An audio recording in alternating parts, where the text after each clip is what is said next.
Just 1 second while we go live.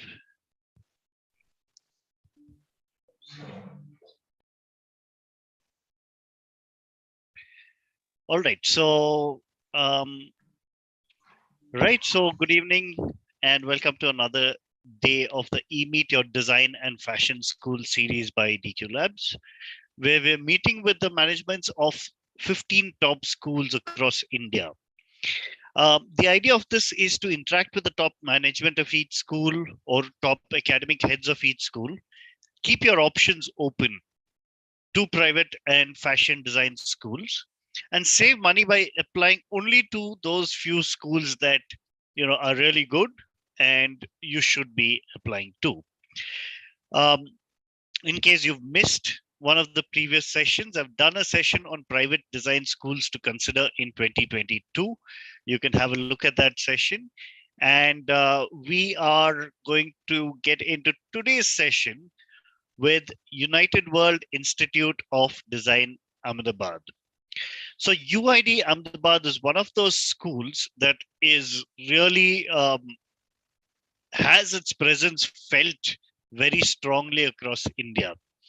And to represent them, we have Mr. Harish Sankaran, who's an architect, product designer, and urbanist.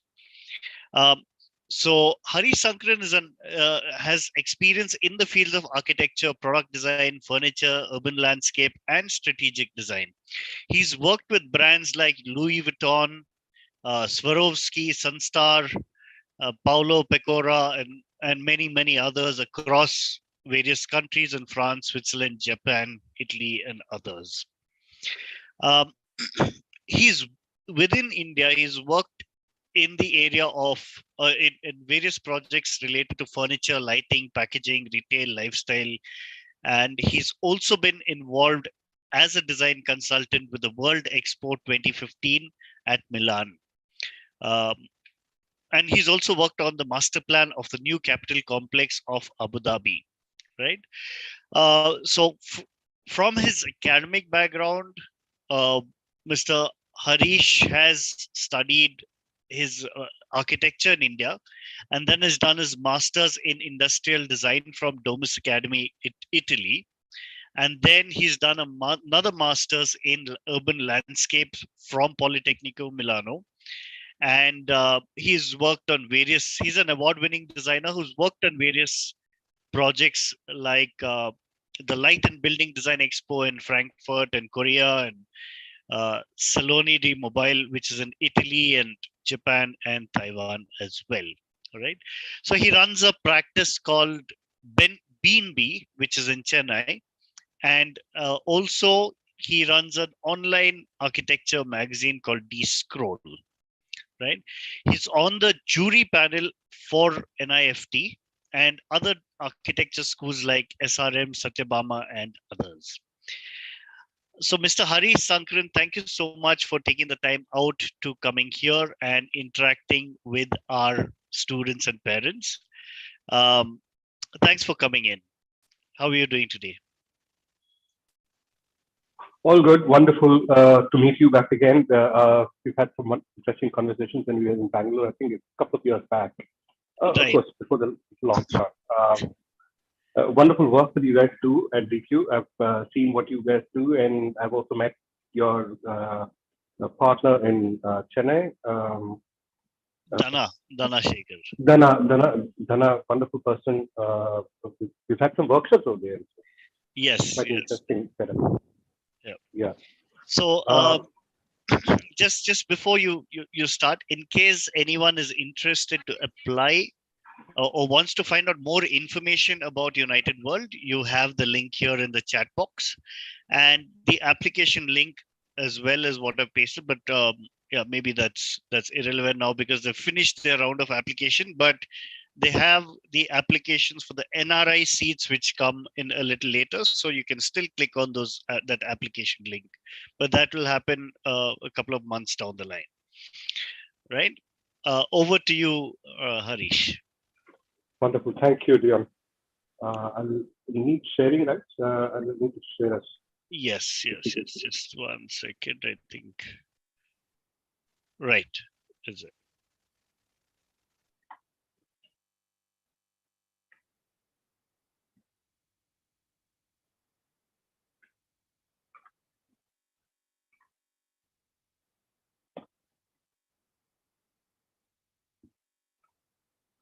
Wonderful. Uh, Good evening, all of you guys, all aspirants, parents, uh, and also aspirants who are in their 10, 11, who are probably looking for future design programs that will be open in the next year or so. Welcome all of you guys, and I'll take you through what we do at UID and what is the sense of UID. So that will kind of give you an idea of what happens in our ecosystem and how we intend what's happening now and how do we intend progressing further as well. Harish, if you could put it on presentation mode, that would be great. I have. Okay. I don't know why it's not. So you may need to unshare screen share again. Okay.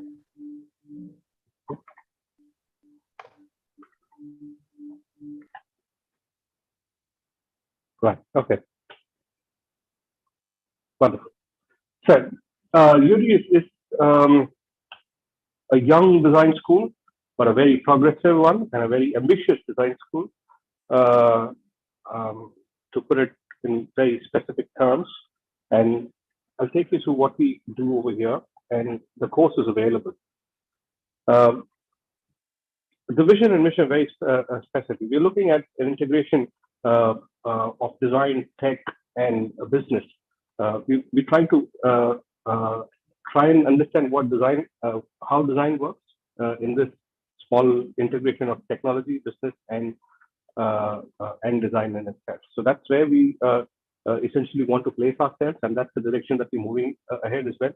And that's why we call ourselves the curriculum that we have developed as an integrated, curriculum that we work on. A few things to boast ourselves about. KU, Karnavati University, of which United World Institute of Design is a part of. It's a constituent college of Karnavati University. There are other colleges that are there as well. There is School of Business, School of Liberal Arts and Mass Communication, is law, dentistry. The university has quite an interesting array of other schools, colleges that work as well. UID is a prominent college as part of the university itself, and we're proud to be part of the top 5 emerging universities in India. As per the Times ranking that happened, this is this kind of a structure of how we kind of work in a, it is a centralized system, but it's still a combination of a decentralized organizational setup that happens. You can see how the decentralization happens. It is to itself, the university by itself is a smaller organization of which the director's office and the rest of it works together. The academic operations is completely independent. There's a lot of freedom with the academic, the professor, the heads, in terms of how we actually, get the recipe, make the recipe for the curriculum in itself. So that kind of also gives us a lot of freedom and opens up a lot of possibilities for us to explore new avenues as well. This system that is decentralized with each of the schools, the 4 schools that we have: visual communication, interior design, industrial design, and fashion design, have come up with their unique curriculums. A testimony of that, of the curriculum that we've actually built, is the award that we excellence award that we received from Adobe. Quite an interesting and exhaustive process of how they actually went about assessing our curriculum that we were doing. We've also paid a lot of attention in terms of how the curriculum is designed, how it is benchmarked in terms of benchmark with UK-based, UK universities and their curriculum, Australian universities, the Canadian universities, and the European universities that exist right now. And we've taken the best part of most of these curriculums. We've also understood what the market and the future of design education is in India and how it can impact, future generations to come in. And we've kind of got this, I think we've got the recipe right this time around. And that's probably why Adobe has also recognized us for what we've done with the curriculum in itself. These are some images from the see if you visited the campus, you will be able to see it's a very lively campus, extremely self-sufficient, beautiful campus which looks like a resort, but of course it brings in a lot of peace for the students. Even if they have to get away from academic and stuff. Um, so that's the campus in itself. So what we actually try and push students, or even show doors, open doors to students, is we let them follow their passion. The curriculum lets them do that. Let them ask the right questions. When we say right questions, the curriculum is designed to trigger them to ask those questions in a way, because the curriculum is also progressive. It kind of future proofs your career and all the other possibilities in the future that you can do with it, with your experience in itself.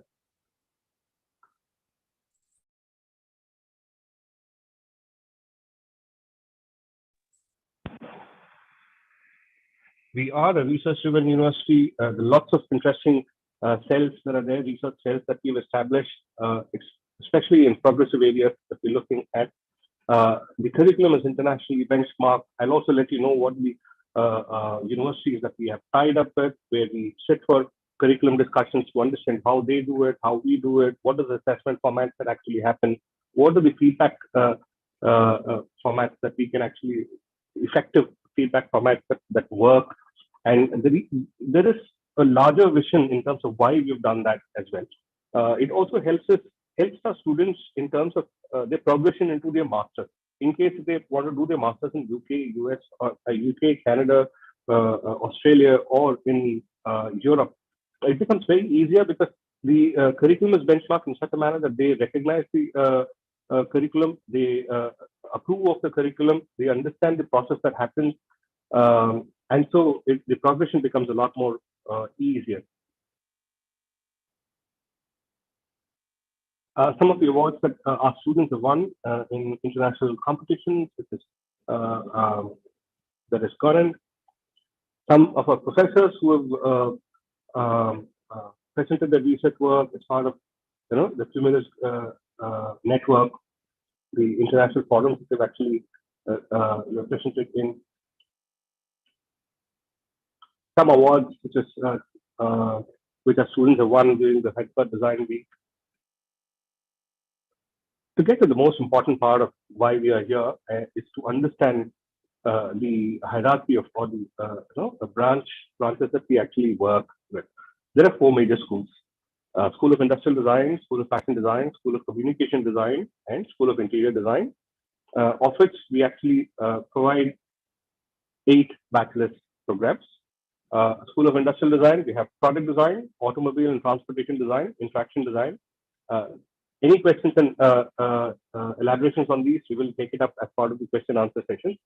Fashion design, we have fashion design and lifestyle accessory design.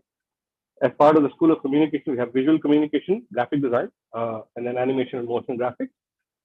School of Interior Design, we have the leaders in interior and furniture design program. The masters, we've got 4 masters programs for people who move on from the bachelor's. There's a master's in industrial design, master's in fashion design, master's in visual experiential design, and a master's in interior and experience design.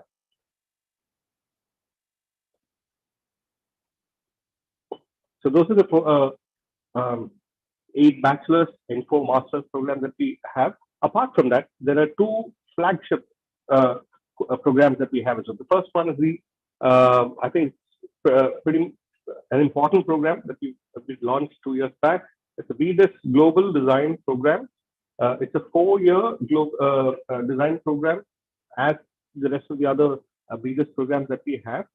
But what's interesting over here is the first year is a foundation, and the foundation is mapped with all the other international foundation programs that happen in different universities. The third semester, they travel to NABA in Italy. So they spend 1 semester in Milan in the 3rd semester. In the 4th semester, they come back to UID. 5th semester, they go to Australia for their progression. Sixth semester, they're back in UID. Seventh semester, they go to Nottingham Trent University in the UK. And eighth semester, they're here for their graduation fund.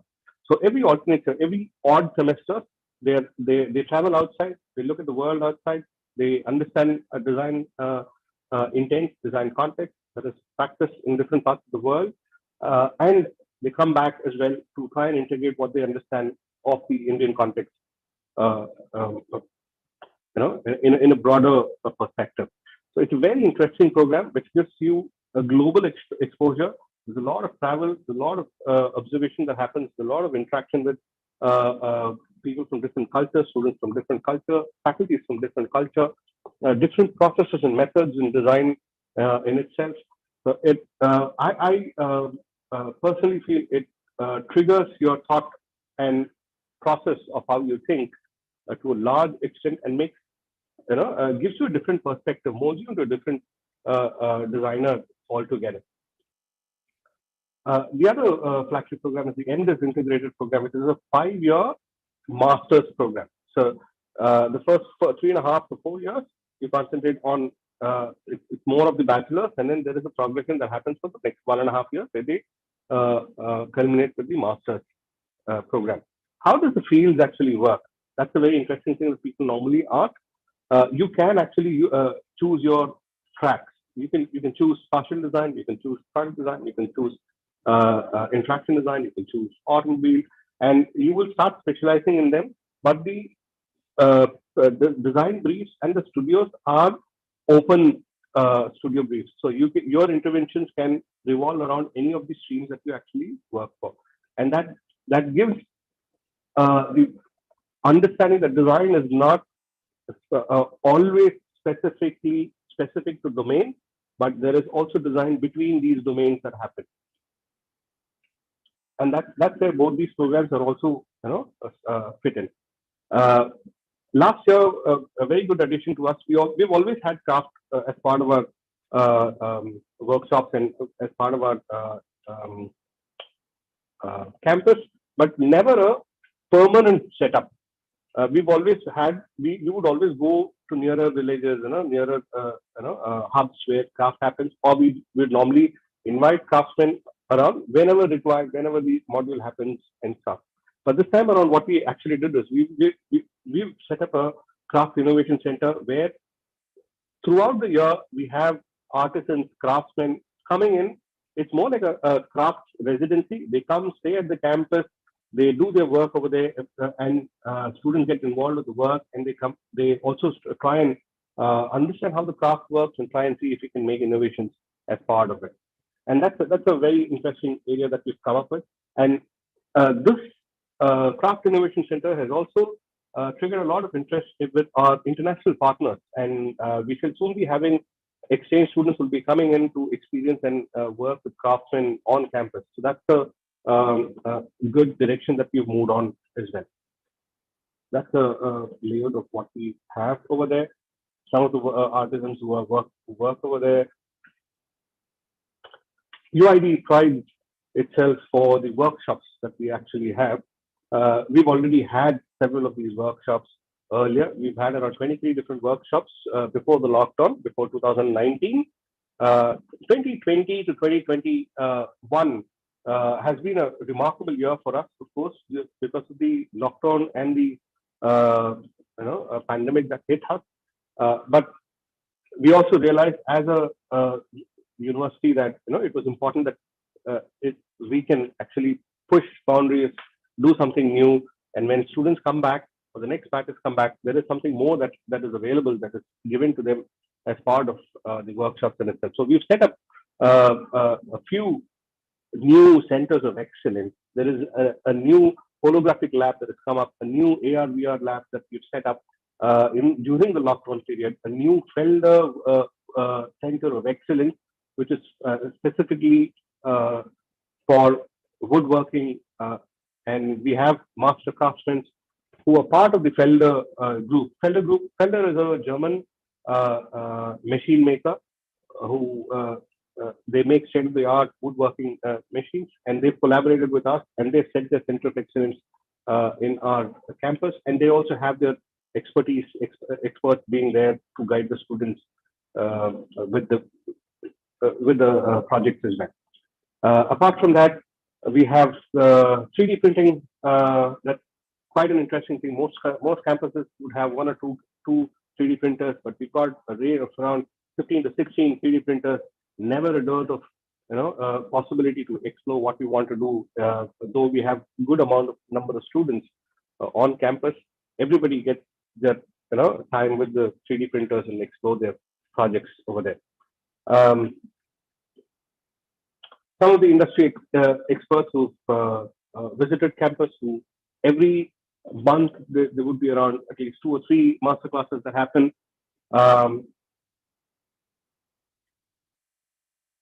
The other vertical, which is part of the epitome group within the organization, is the career service team. What they essentially do is they ensure preparedness of the students before they move out into the industry. So they have counseling sessions, resume writing, portfolio development that happens, portfolio guidance.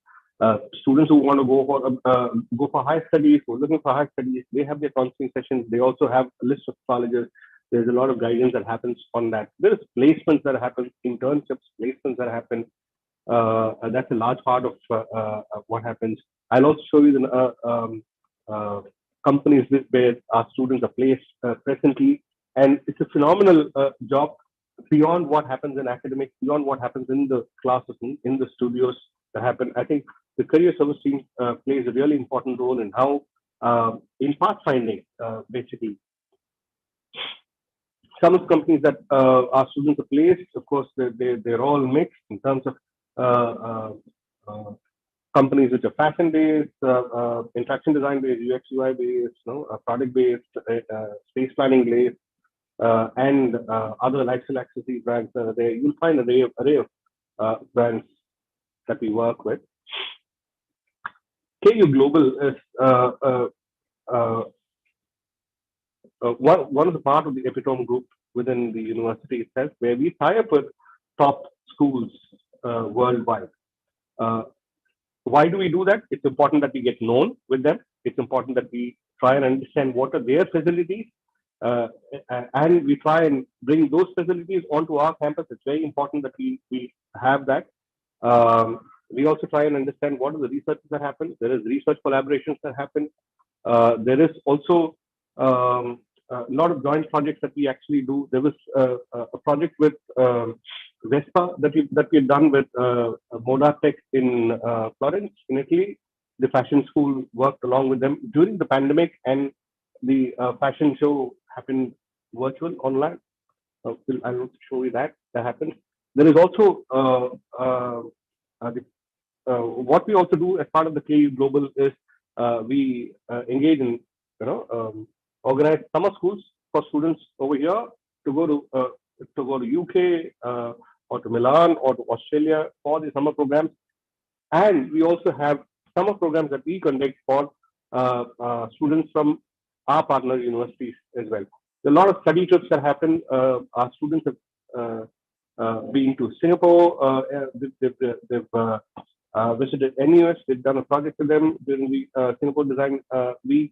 That next month, a large bunch of students are going to the Dubai Design Week. They've also been to the Dubai Design Week 3 years back before the pandemic. 2019, they've gone to the London Design Week. That's a wonderful experience as well. And they also had a few workshops with Coventry, Nottingham Trent universities doing special workshops for us. So the MOUs that we actually have helps us, get in touch with all of these universities abroad, and that I think is a really huge advantage that we have. We also have faculty development programs, exchange faculties that happen across the year for us.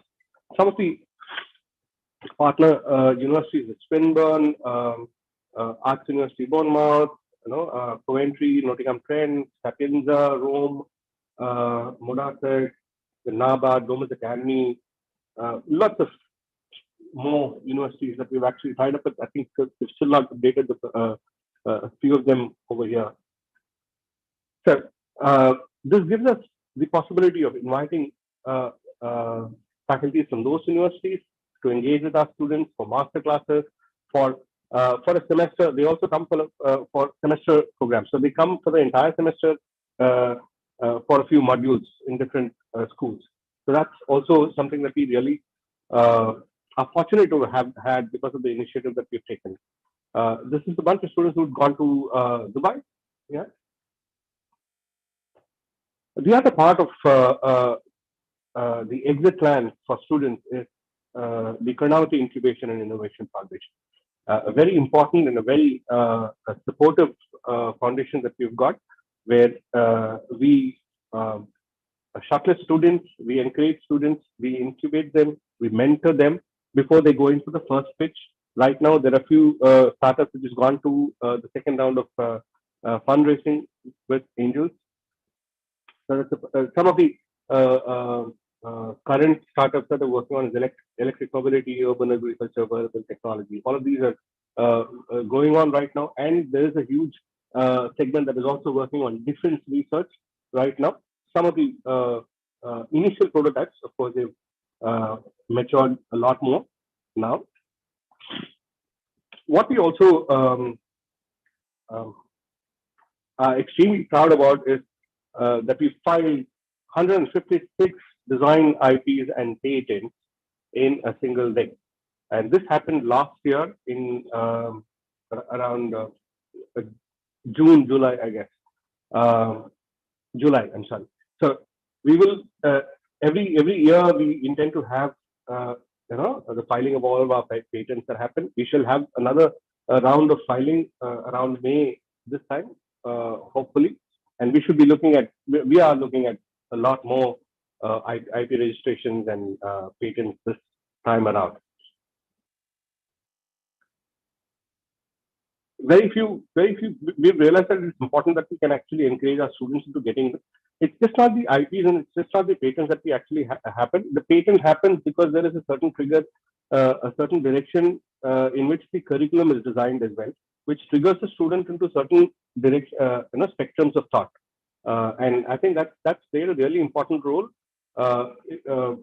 Looking at a broader picture, we've realized that eventually everything kind of culminates into the curriculum, the method of delivery, and how the entire narrative goes beyond that from there on. So this is the project that I had mentioned about, which is Vespa Denim project with Institute of Modern PISA and UID Fashion School. The work that they had done, the entire construction, the styling was done over here. It had got and we sent everything to Italy. The show happened over there virtual. Some of the exhibitions that we do at UID, some student testimonials. If you already know people who have already been at UID, your seniors, I think you will have a very good word from them as well. Some of the places that our students progress into for their masters: Savannah, UAL, Central St. Martin's, RMIT, Polymoda, Coventry, Domus. We have a students' place pretty much all around the world, and that's quite an interesting, quite a happy moment for all of us. And we also have a very strong Alumni Connect this time. We had earlier not really worked on the Alumni Connect. This time we've had several Alumni Connects. Every month we have a chapter meets that happen, and we've had overwhelming response to it. And there's a lot of alumni who also come back into campus to be part of studios for a short while. So that kind of gives us a position of mentoring for them as well, to give back to the university.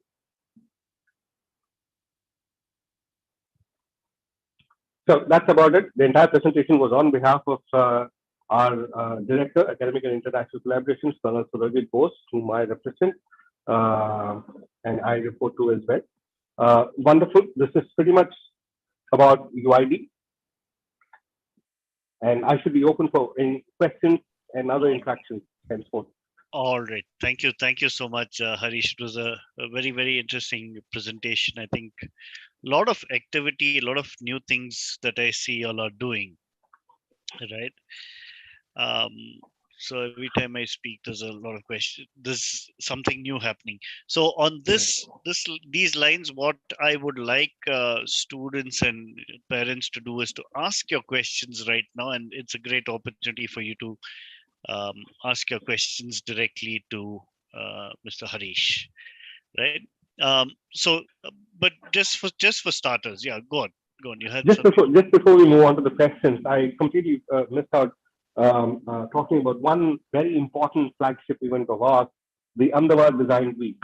Um, um, UID initiated the Ahmedabad Design Week.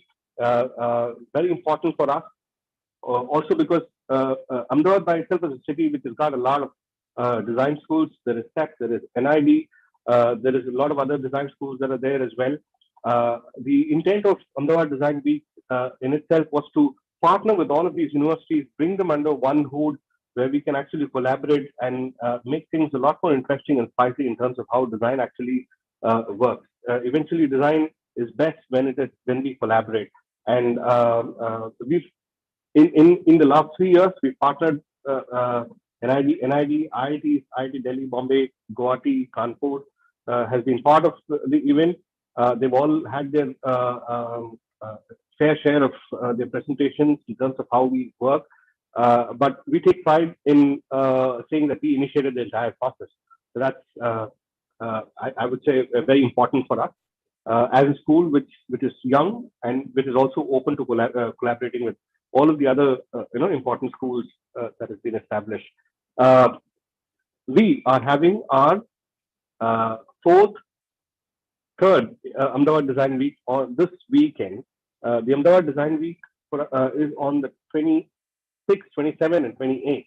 It's on a Saturday, Sunday, and Monday, the last 3 days of this month, and we shall be relaying it live on YouTube. I would request all of you guys to be part of it.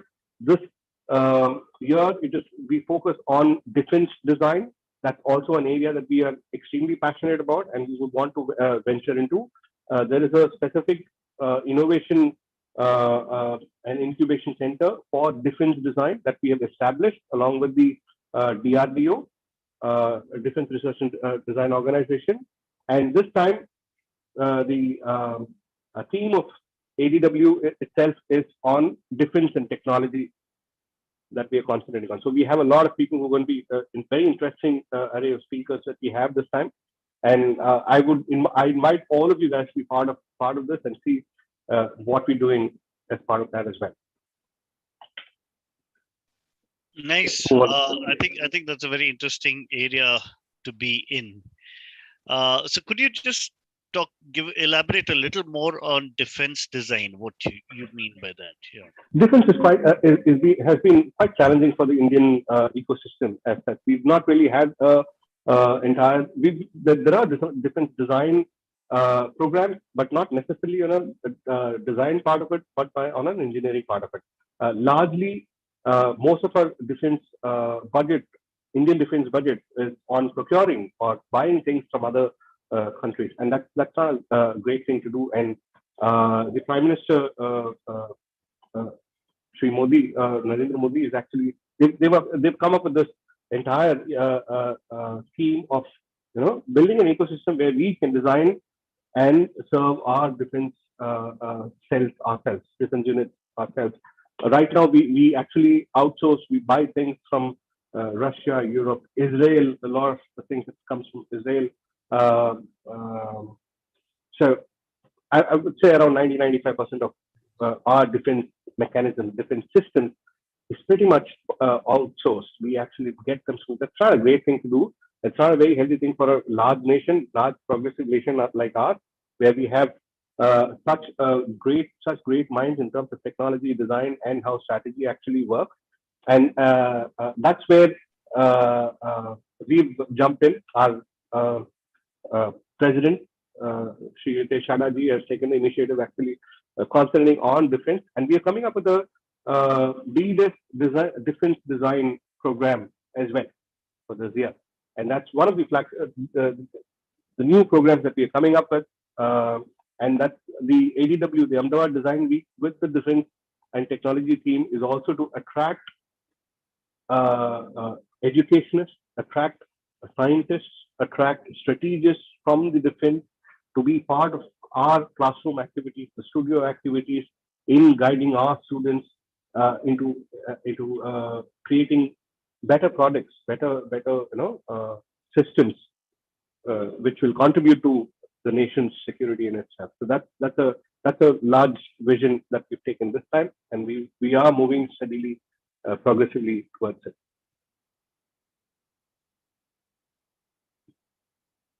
Nice, it's very interesting. Right.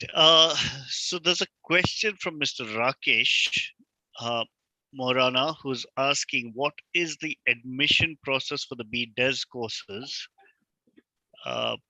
Yeah, if you or Gopal could address that. Sure. Gopal. Thank you. Yeah, thank you, sir. So it's very simple. We have our independent round of exams for any part of design, that is BDes, MDes, Global Design Program, right, or integrated MDes. So we have a similar pattern for all the exams. So it starts with a basic written round known as a design aptitude test, which is independent of UID. So that is in the sense, what it means is that we conduct it on our own. So this is our very own process. And the second round is basically a portfolio and interview process that we are doing it as of now, given the current scenario, right? The pandemic conditions and the situation. So if it is not pandemic, pre-pandemic, what we used to do is we used to invite you to our campus, and therein we used to conduct 2 rounds, that is studio test. So in studio test, what happens is you will be given a certain brief and materials as well.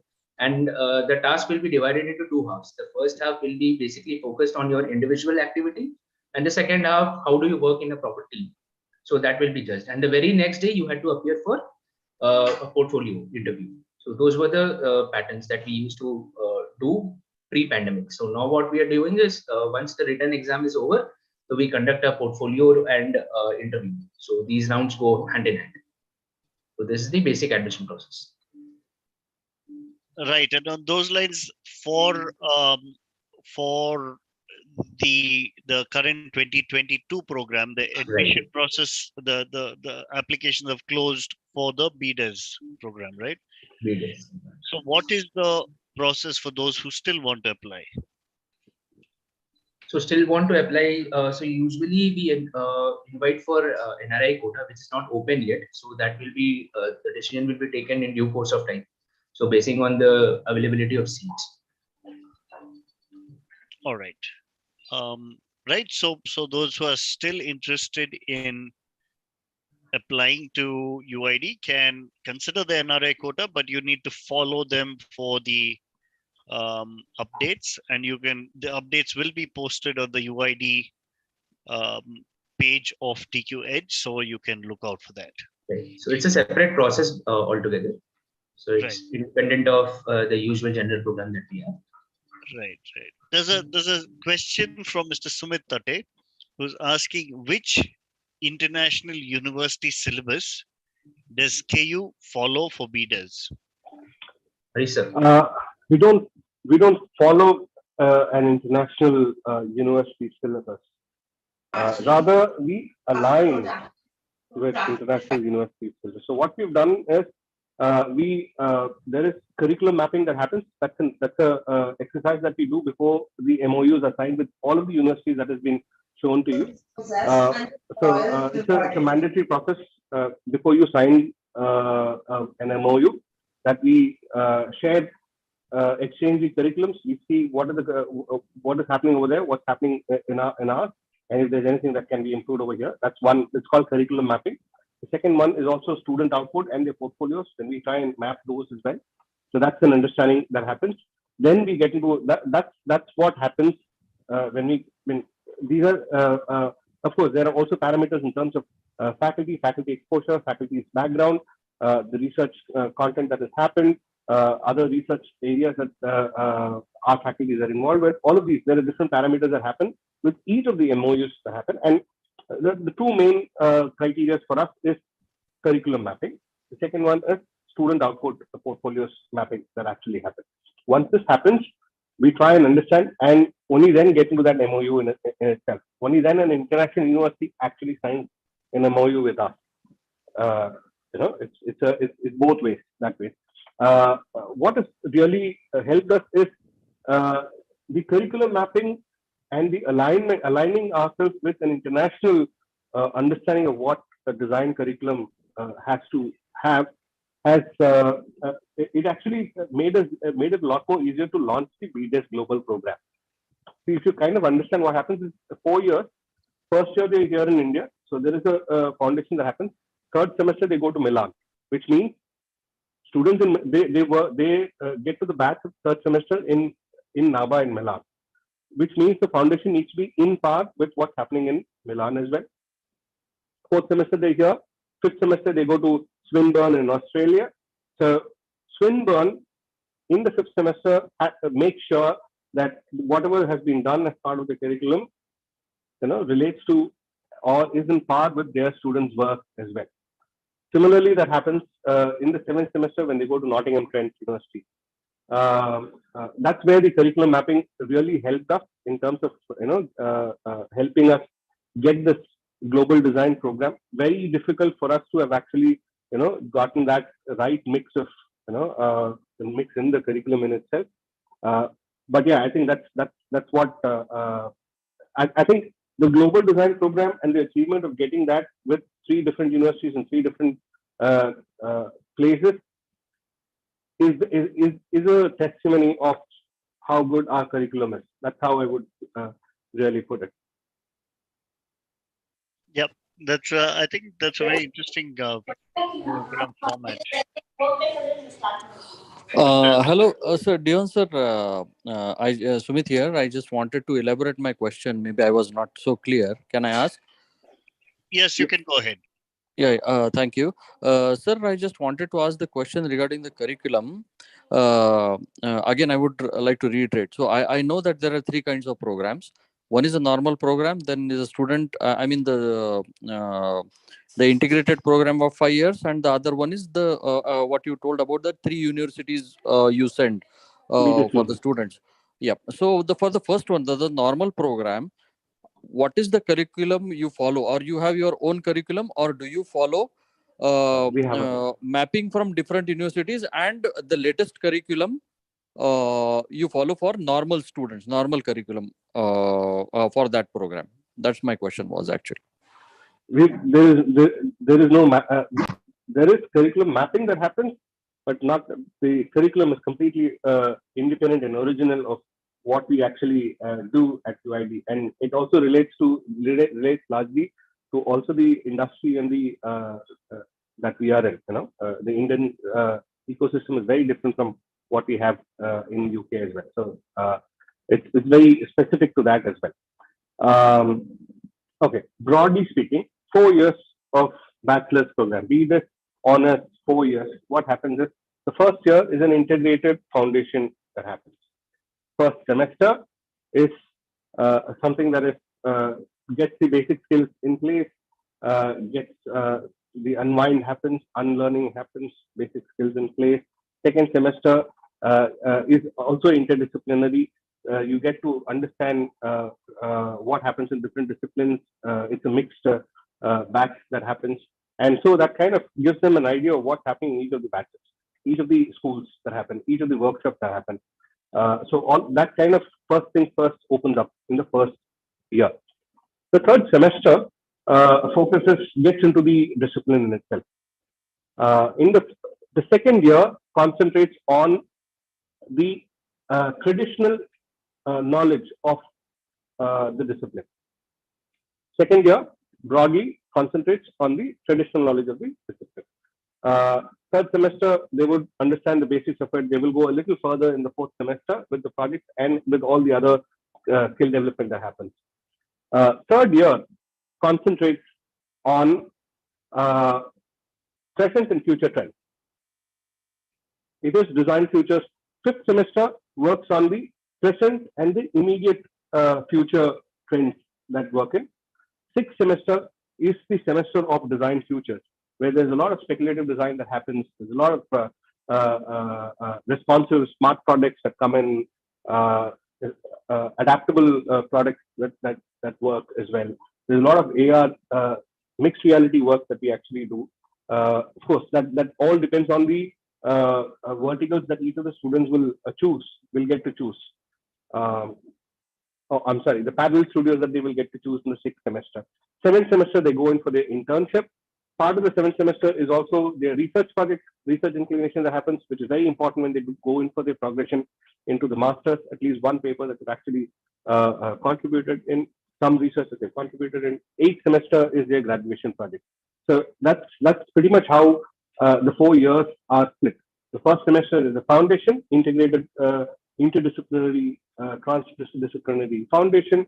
Second year concentrates on traditional knowledge of the domain in itself. 5th semester understands immediate future and design futures of emerging technologies and the emerging future that is going to the possibilities in the emerging future as well.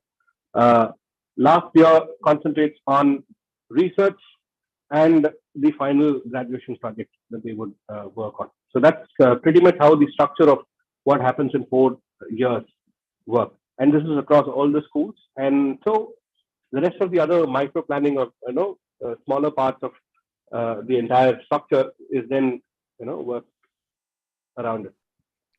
That's interesting. You brought that up because so does that mean that to build up on what Mr. Sonam asked? So do you all keep adapting or improving the curriculum as it goes on and keeping it at par with the probably international, or what, something that's new? Is that something that you'll do? Yeah. And that it asks for those once we start adapting, or once we start, it's not adapting, it's about evolving ourselves.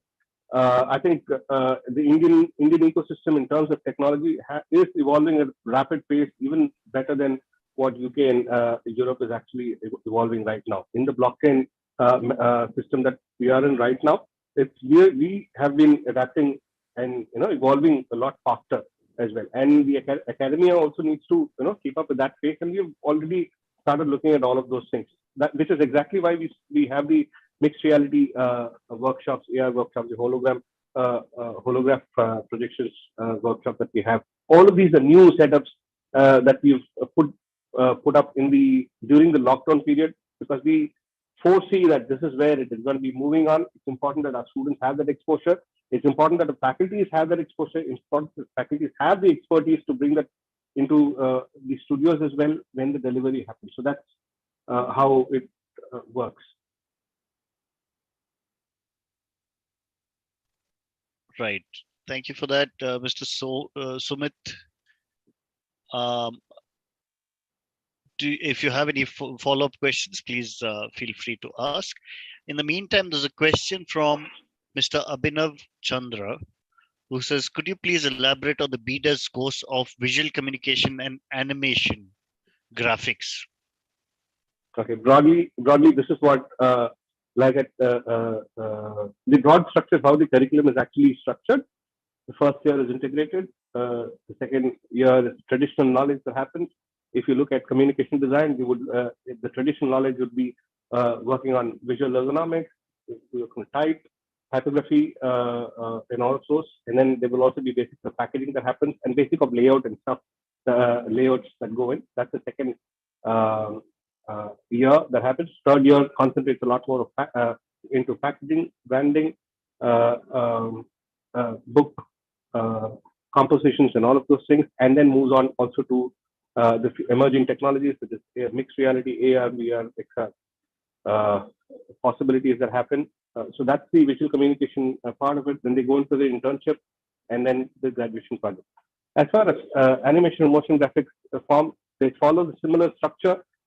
First year is the integrated foundation that they have. Second year, they start with character design, basics, of course, with in terms of understanding narrative, storyboarding, character design. That's the second year that they have, which is the traditional animation part of it. Third year, they move into game design, character, storyboarding, environment design for games. Sixth semester, they go into AR, VR of the same game, taking that forward and stuff. Of course, we don't have to really uh, introduce them to NFTs and stuff, because what they do as part of games and what they actually develop as part of character eventually gets into NFTs and stuff. So the sixth semester gets into understanding and exploring emerging technologies. Seventh semester, they go into the internship, research component happens. Eighth semester is a graduation. So for both these programs.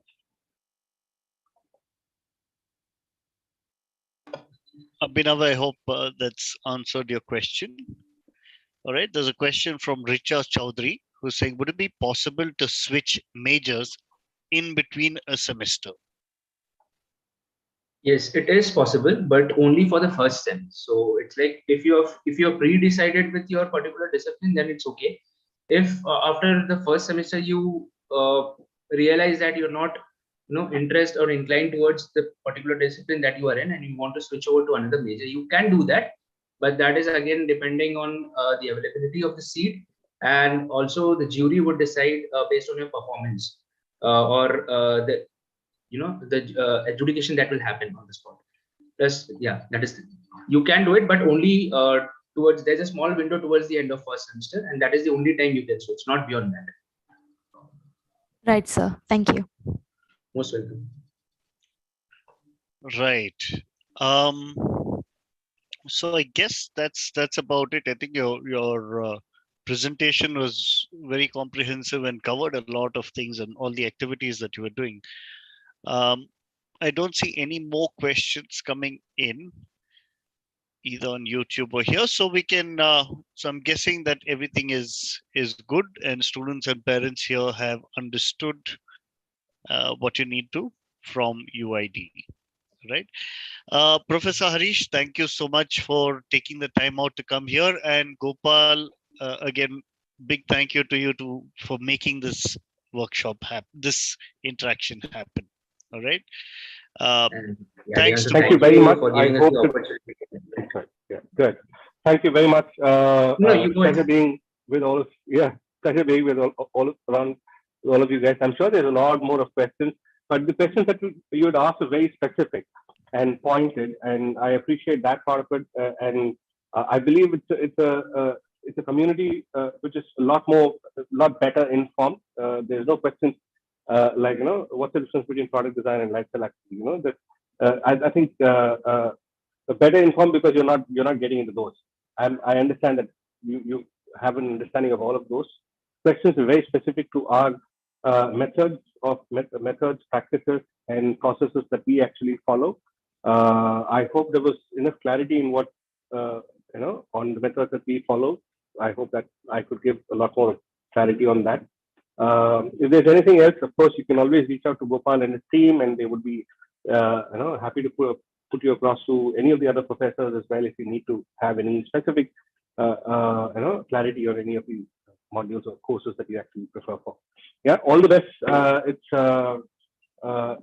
happy to meet all of you guys. Design pretty much is going to be ruling the roost for the next 10-15 years. Make the right choice, get the right field. There's possibilities in all fields. That's something that I really wanted to leave you with before. Some people actually think that communication design is going to be playing a huge role. Interaction design is the in thing right now. Product design is something that's going to be, that's kind of flashy right now. Lifestyle accessory, probably not much. Interior design, very specific people who have core interest in it. But things have really, gone wild right now. There's a lot of space designers who are getting into mixed reality retail experiences. They're getting into mixed reality urban informatics. If you look at this Nice Guy, I don't know what was a Nice Guy. What film was that? So if you look at how environments are going to work, urban spaces are going to work with mixed reality itself. It's going to be a lot of things that work with. They're getting fields emerging. Even students who are doing animation, motion graphics right now, they're designing their games, but they come they work with space designers or interior designers, interior design students to design environments for them, to design properties for them. Right now we call them NFTs. So there's a lot of different possibilities that actually have come up. And emerging technology is not focused only to very few specific domains, as is I wouldn't say wrongly, but misconstrued, misrepresented, or misunderstood. I think I would leave you with that message that it's important that we can actually see what is the field and what is the contribution of each of these domains in the emerging technologies that happen, and that will kind of give you a diversity in terms of your role in the future of the design industry in itself. Because everybody has a very specific and interesting role to play in the next 15, 20 years. With that, I leave. Congratulate you, and wish you all the best for a wonderful future. Thank you very, very much. Thanks, Dian. Thanks a lot, Harish. Yeah. Thank you, sir. Right. Thank you, sir. Thanks a lot. Bye. Thank you.